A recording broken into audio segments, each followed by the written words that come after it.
長期與痛楚共存係一件好挑戰嘅事。有時我哋個腦對痛楚嘅想象，甚至會令佢感覺更加強烈。其實，痛楚係一個由身體同大腦一齊處理嘅複雜信號。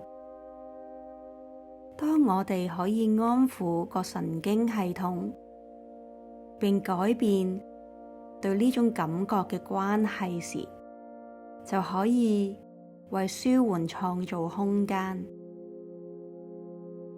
今日我哋會運用呼吸、觀察同埋想象一個溫柔嘅空間嚟練習平靜身心，盡量將疼痛減低。而家，請你揾一個舒服嘅姿勢，你可以瞓低、坐低或者攬住張被，等你嘅身體深深咁休息，等你嘅呼吸自然咁流動。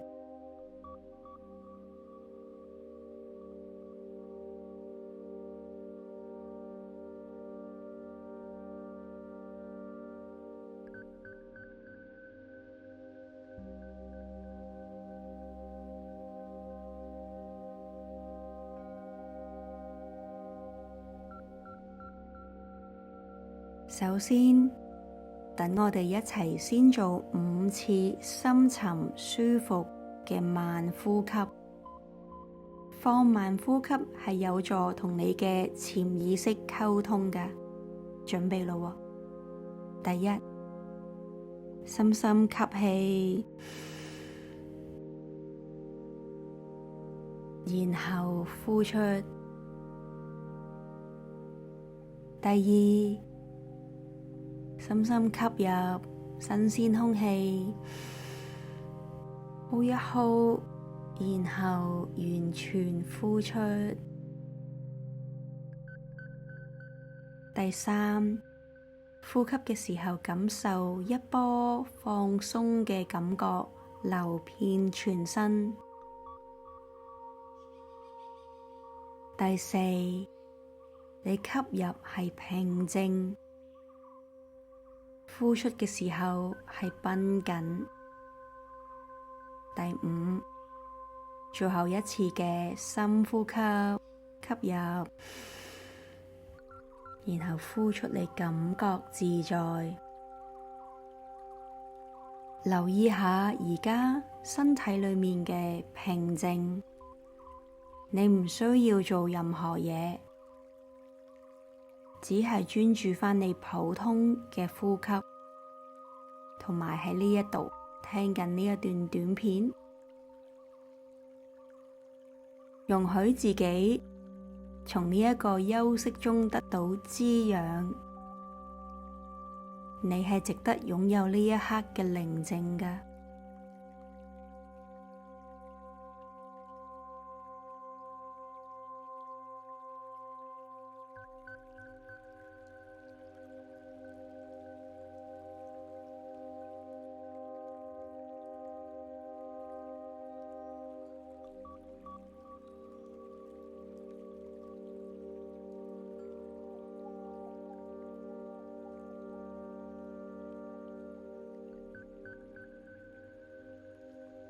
好，而家我哋嚟練習點樣內觀身體入面嘅感覺。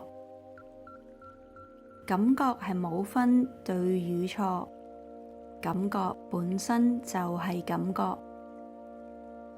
我哋可以用善意同埋好奇心去承認佢哋。而家將你嘅注意力帶去你嘅身體。你放鬆喺身體兩側嘅手臂，喐下你柔軟嘅手指，留意下你嘅腹部隨住呼吸嘅一起一伏，每次吸氣你都會擴張，每次呼氣你都會釋放，讓你嘅雙腿變得沉重，放鬆你啲腳趾，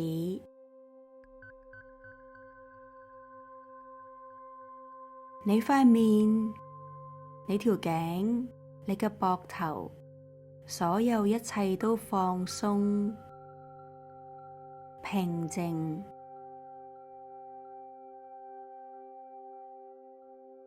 跟住落嚟，你嘅幾次呼吸嘅時候，可以幻想啲空氣充滿住你嘅頭部，滋潤你對眼仔、耳仔、嘴唇邊、面珠墩。當你呼氣嘅時候，同自己講，你嘅頭同埋個腦會變得更加清晰、開放，同埋更加放鬆。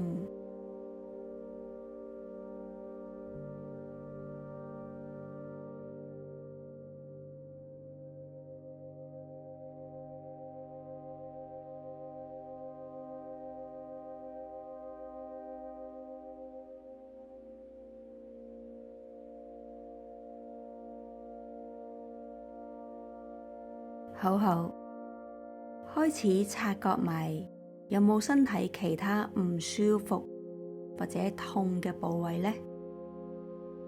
你放心，喺呢一度你好安全，俾你自己單純咁樣感受呢一啲感覺，不加批判，就只係觀察。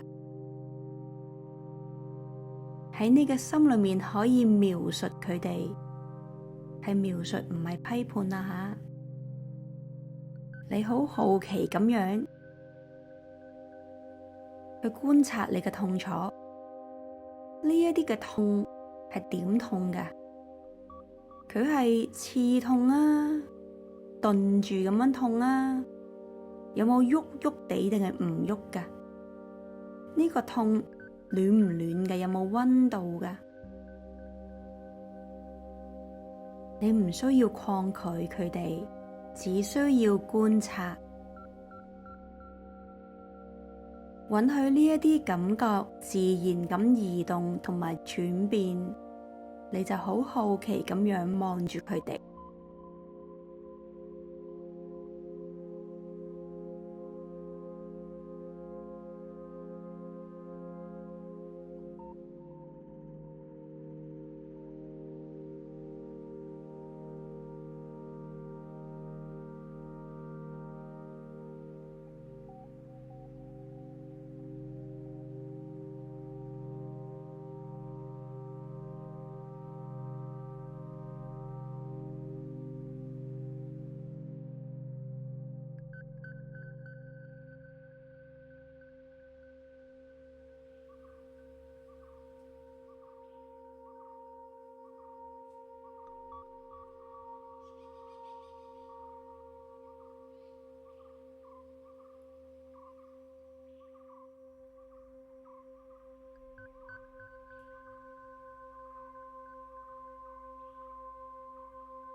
而家麻煩你喺呢個腦海裏面喚起一個可以令你覺得安全嘅地方啊！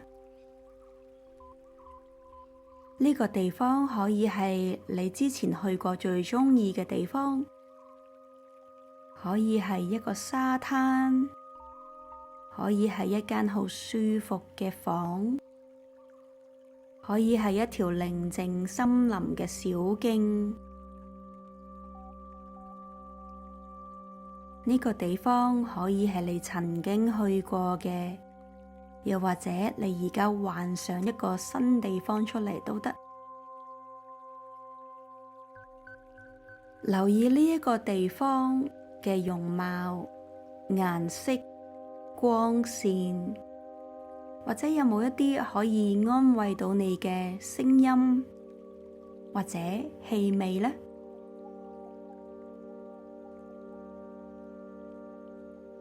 幻想下自己可唔可以感受其中，被呢啲平靜包圍，靜靜地喺呢個地方，吸入呢個地方嘅寧靜，然後隨住你每一次嘅呼氣，讓你嘅身體再放鬆多一啲。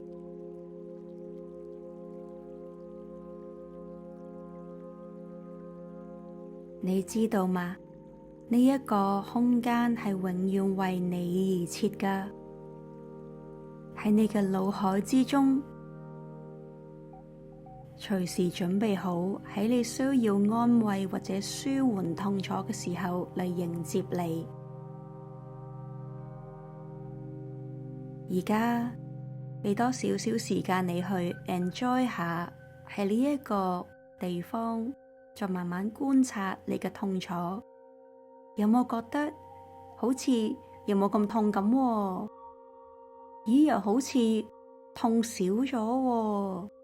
又或者，咦，你接受到呢啲痛喎，原來又唔係真係咁差嘅啫噃。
好好，而家我哋再做埋最後一次深沉滋養嘅呼吸，去感謝畀咗呢一段時間你自己去休息同埋恢復。當你準備好嘅時候，你可以將你嘅覺知帶返去呢一個房間，輕輕咁喐下你啲手指、腳趾，伸下懶腰，扭下個身，喐下條頸，戳下個膊頭，擘返大對眼，將呢一份平靜嘅新感覺帶入你今日嘅生活啊！Namaste。